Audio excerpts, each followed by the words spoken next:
मित्रांनो, नमस्कार. आणखीन एक नवीन क्राईम स्टोरी आणलंय. ही क्राईम स्टोरी ऐकण्यासाठी आपल्याला जास्त कुठं लांब जायची गरज नाहीये. ही घटना आपल्या पुण्यामधलीच आहे. तिथं नेमकं घडलंय तरी काय आपण जरा थोडक्यात जाणून घेऊया. 10 वर्षापूर्वी एक जोडप्याचं लग्न होतं. लग्न धूमधडाक्यात, चांगलं रीतिरिवाज, देवाणघेवाण मध्ये होतं. कोणाला काही प्रॉब्लेम नव्हता. लग्नाला 10 वर्ष झाले. त्यानंतर सुद्धा बायको खुश नव्हती. ती त्यावेळेस म्हणजे सासू आणि पती हे बँकेनिमित्त काहीतरी बँकेमध्ये काहीतरी कामासाठी गेले असताना राहत्या घरात पत्नीने गळफास घेतला आणि असं त्याचं आयुष्य संपून टाकलं. अशी ही घटना घडलेली. नेमकं का फाशी घेतली त्या नवऱ्याने ही घटना पोलीस स्टेशनात दिली. पोलीस स्टेशनात दिल्याच्या नंतर ही माहिती त्यांनी त्या मुलीच्या माहेरच्या लोकांना सांगितली आणि ही माहिती कळताच ते तिथं आले आणि ते आपल्या मुलीचा डेड बॉडी पाहिल्याच्या नंतर त्यांच्यामध्ये वेगळाच काहीतरी आग निर्माण झाली आणि त्यांनी सासूर म्हणजे आपल्या जावयाला आणि त्या जावयाच्या आईला मारहाण केली. मारहाण केलीच नाही, त्यांनी तिथं तोडफोड केली त्या घरामध्ये जिथे तिने फाशी घेतली होती. पोलिस खूप अडवल्याने म्हणले की पुरावे नष्ट होतील, तुम्ही काही करू नका. असं म्हणल्यावर नातेवाईक असं थांबले. नेमकं त्या बाईने का घेतली फाशी? काही कारण होतं. हे कारण पोलिसांसमोर आलंय का? आपण जाणून घेऊया.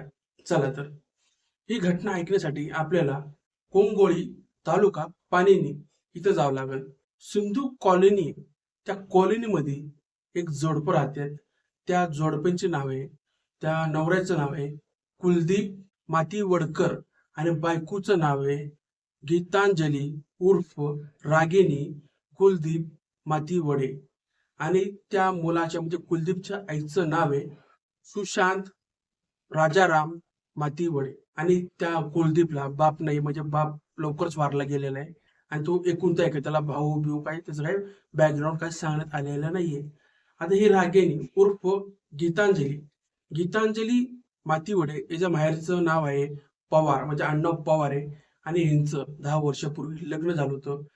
गीतांजली आणि कुलदीपला 2 मुलं आहेत. एक 8 वर्षाचा मुलगा आहे आणि एक 8 महिन्याचं बाळ आहे. नुसतंच जन्मलं होतं.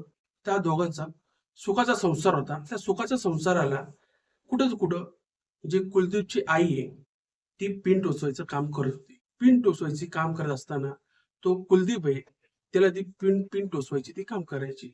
तर कुलदीपला पिन टोचवलं की कुलदीपला त्रास व्हायचा आणि त्याला त्रास झाला की समजायचं रागिनीला पण त्रास झाला आणि अख्खा त्रास कुलदीप हा रागिनीवर काढला. अशी घटना आहे. त्यानंतर जो कुलदीप आहे तो एक सरकारी कामगार आहे. त्याला चांगली नोकरी आहे, सुखाचं काम करतोय. घरी आल्यावर त्याच्या आईच्या तोंडातनं आपल्या बायकोचा पराक्रम ऐकतो. त्यानंतर तो परत मारहाण करायला सुरुवात करतो. ती बायको वैतागते, इतकी त्याला राग येतं, ती आतल्या आत ती काय तर काय ती सहन करत राहते आणि ते सहन शक्तीचा एक दिवस अंत होतो. कुलदीप आणि त्याची आई बँकेनिमित्त काहीतरी काम होतं बँकेला त्यांचं, तिथं ते गेले आपल्या सुनेला सांगून. तिथं गेल्याच्या नंतर रागिनी हिने आपल्या घराचा दरवाजा लावला आणि आपल्या छताच्या पंख्याला साडीने बांधून फाशी घेतली. त्यानंतर तिने फाशी घेऊन तर झालं. हे बँकेनिमित्त काम झाल्याच्या नंतर घरी परत आले. घराचा दरवाजा त्यांना बंद दिसल्याच्या नंतर दरवाजा वाजून बायकोला हाक मारायचा खूप प्रयत्न केला, पण आतून काय आवाज यायचा नाव घेत नव्हती. त्यामुळं कुलदीपला भलतंच त्या मनामध्ये शंका निर्माण होऊ लागली. म्हणून कुलदीपने आपल्या घराचा दरवाजा तो तोडून आतमध्ये गेल्याच्या नंतर त्याला सगळ्यात पहिलं त्याची 2 पोरे ते रडताना दिसली. त्यांना कशी बशी शांत केल्याच्या नंतर किचनच्या रूम मध्ये गेल्याच्या नंतर त्याला त्याची बायको फाशी घेतलेल्या अवस्थेमध्ये दिसते आणि ते पाहून त्या पायखालची जमीन सरकते, त्याचे हातपाय थंड पडतात.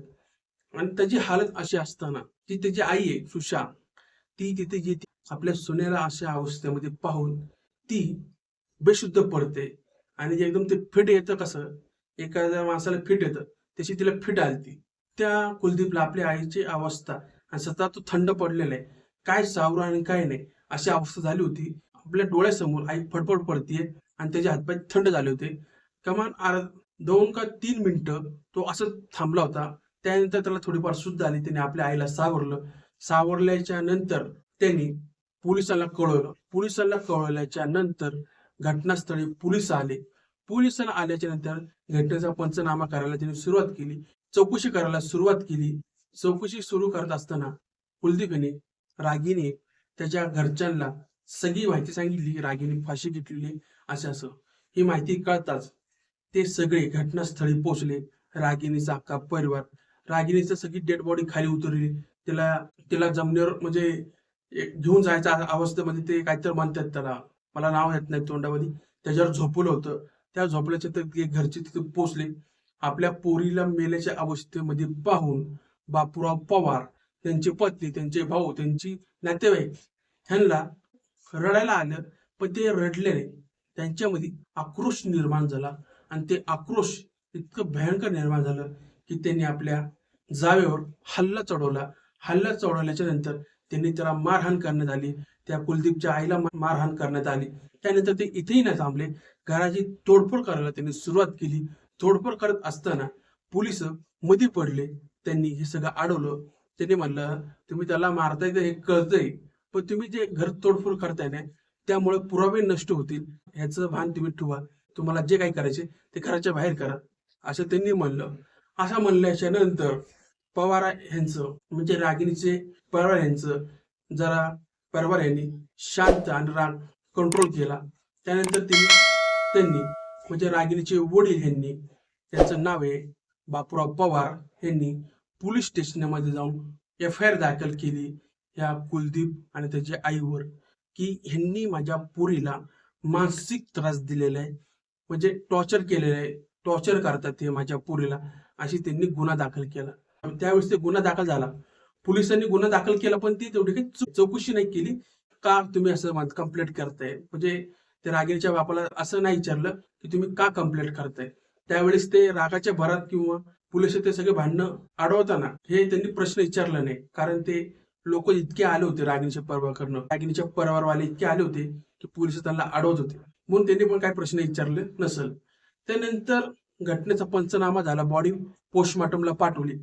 पोस्टमॉर्टमला पाठवल्याच्या नंतर 3-4 दिवसांनी पोस्टमॉर्टमचा रिपोर्ट आला. रिपोर्ट आल्याच्या नंतर ते पोस्टमॉर्टमचं रिपोर्ट वाचलं. ही सगळी केसची जे सगळं केस जे हँडल करत होतं त्यांचं नाव आहे सुशांत कुमार सिंग राठोड. हे ते सगळं केस हँडल करत होते. त्यानंतर त्या बापाने म्हणजे ते बापूराव आहे त्यांना बोलवण्यात आलं आणि तुम्ही अशी का कंप्लेंट केली की माझ्या पुरे मानसिक त्रास दिला म्हणून तुम्ही माझ्या पुरीने आत्महत्या केली आणि ह्या सगळ्याला कारणीभूत कुलदीप आणि त्याची आई आहे, ह्याचा तेव्हा जाब विचारण्यात आला. तेव्हा बापूराव यांनी सांगितलं, माझ्या मुलीला मारहाण करण्यात तर येत होती, पण त्याची सासू आहे हे सगळं ते कारणीभूत होती.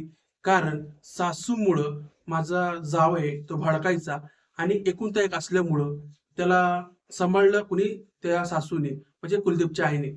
आणि ते कुलदीपच्याच आईचं काम आहे की माझ्या पोरीला मारहाण कर, हे असं सांगितल्याच्या नंतर ती इथेही नसेल थांबला, माझ्या पोरीला मारहाण करायचाच, पण सासू देखील तिला टोमणं मारायची, चहा बनवायला लावायची 10-10 वेळा, आणि हे सगळं करून सुद्धा माझ्या पोरीला मारहाण करायचं, हे मानसिक त्रास नाहीतर काय साहेब, असं म्हणल्याच्या नंतर त्यांनी FIR तर दाखल केलीच होती. असं म्हणल्याच्या नंतर जो इन्स्पेक्टर आहे ती सगळी चौकशी करणार, तर कुलदीप याला चौकशी करायला बोलवले. त्यावेळेस त्यांची जबानी नोंद करायला, विचारपूस करायला सुरुवात केली. त्यावेळेस त्यांनी ओढवाओढीचे प्रश्न दिले. म्हणजे पोलीसवाले चौकशी करत असताना त्याला विचारले की तुम्ही तुमच्या सुनेला टॉर्चर करत होता का. त्यावेळेस सासू, नाही आम्ही असं काही करत नाही, हे नाही करत, असे पोस्टमॉर्टमचे रिपोर्ट आलेले आहे, ह्यांच्याबद्दल हे काय, ह्या बॉडी रेस मारण्याच्या जखम आहेत हे कशाबद्दल आहेत, ते त्यावेळेस त्यांच्याकडे प्रश्नाची उत्तर नव्हते. कुलदीप यांना मारण्यात आलं, म्हणजे आपल्या पोलीसच्या खाक्यात दाखवल्याच्या नंतर कुलदीप यांनी आपली सगळी जबानी वकली आणि सगळं गुन्हा कबूल केला. मी मारत होतो, मी त्याला त्रास देत होतो, आणि हे सगळं कबुली केल्याच्या नंतर त्याला न्यायालयात हजर करण्यात आलं. आई आणि लेकाला न्यायालयात हजर करण्यात आलं. न्यायालयाने त्याला 5 किंवा 6 वर्षाची शिक्षा सुनावली.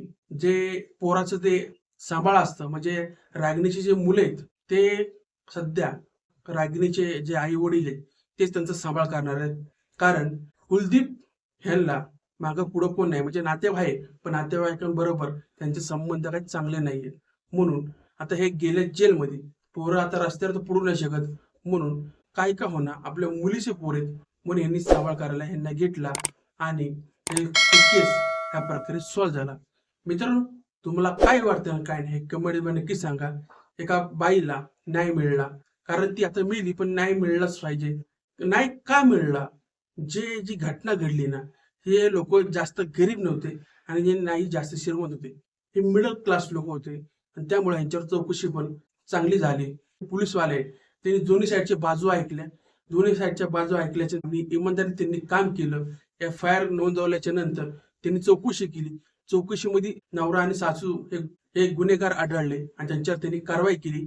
कारवाई केल्याच्या नंतर त्यांना न्यायालयात हजर केलं. त्यांच्या विरोधात सगळे प्रूफ होते, सगळे जबानी होत्या. त्या जबानाच्या आधारावर त्यांना 5 किंवा 6 वर्षाची शिक्षा मिळाली आणि ते गेले आता खडी फोडायला. अशी ही घटना घडलेली आहे.